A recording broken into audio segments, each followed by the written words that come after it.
Et salut à tous. On est le lundi 13 avril. Je m'appelle Louis Boucherie, je suis préparateur physique et j'aimerais vous parler d'entraînement. Je travaille au sein d'une box de CrossFit en Vendée qui s'appelle CrossFit La Roche-sur-Yon. Et puis il y a un phénomène que je trouve important d'aborder. Puis en fait c'est le moment parce qu'on est en plein confinement, tout le monde est chez lui, tout le monde s'entraîne un petit peu à sa façon. Et puis en fait c'est un peu l'avantage qu'on a en ce moment, c'est qu'on a un panel d'options qui nous est ouvert, qui est énorme. Il y a plein d'entraînements qui sortent sur les réseaux sociaux, sur internet, des entraînements poids de corps, des entraînements avec petit matériel, ou alors avec du matos si on a la chance d'avoir un petit peu de matériel chez soi, c'est top. Et en même temps, on sait pas trop forcément où donner la tête non plus. Et puis, c'est ça dont j'ai envie de parler aujourd'hui.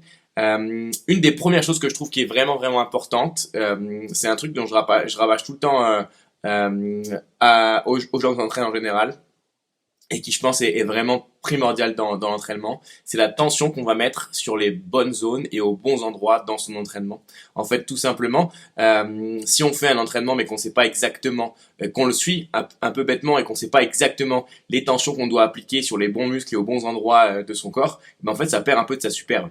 Ça, c'est la première chose que je voulais aborder. C'est-à-dire que ce qui est hyper important, c'est de savoir un peu ce qu'on est en train de faire. J'entends par là, si je fais une pompe, qu'est-ce qui est important et qu'est-ce que je dois, qu'est-ce qui va bosser quand je fais une pompe, quel muscle va être en action quand je fais une pompe. Ça c'est important.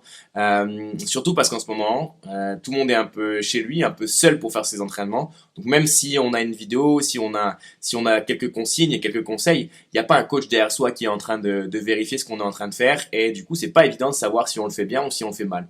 Le fait de bien le faire ou de mal le faire, c'est pas réellement de à quoi on va ressembler quand on est en train de le faire. C'est surtout qu'est-ce qu'on va ressentir quand on est en train de le faire. Si je fais des pompes et que j'ai mal aux épaules, c'est sûrement pas que je suis en train de faire une pompe. C'est sûrement que je suis en train de faire un mouvement qui ressemble à une pompe, mais qui l'est pas réellement. Qu'est-ce que c'est une pompe? C'est une flexion des bras. Donc forcément, si on veut faire ça en parlant un petit peu CrossFit, si vous êtes un petit peu au courant de ce qui se passe, une pompe, c'est bras tendus au départ, une flexion des bras pour terminer avec la poitrine au sol et puis retendre les bras à la fin du mouvement. En même temps, si je fais ça sur un grand nombre de répétitions, que je veux aller le plus vite possible, et que en même temps je lève mes épaules parce que mes trapèzes sont très forts, le muscle qui est juste ici, juste en dessous de mon cou, mes trapèzes sont très forts et c'est eux qui tractent mes épaules, qui font le mouvement, mes épaules partent sur l'avant et je repousse. Si je fais ça sur un grand nombre de répétitions avec beaucoup de mouvements, peut-être que je vais avoir mal aux épaules et c'est pas ça le but du jeu.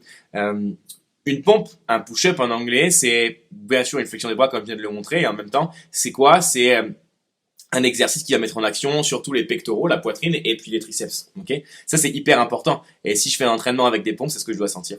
C'est un des gros exemples, mais qui sont hyper importants pour moi. C'est les tensions qu'on doit mettre, bien plus que les positions à quoi on va ressembler quand on est en train de faire un mouvement. Ok, ça c'était la première vidéo que je voulais faire. J'espère que ça peut en aider certains sur la façon de faire vos mouvements, de ce que vous allez faire chez vous.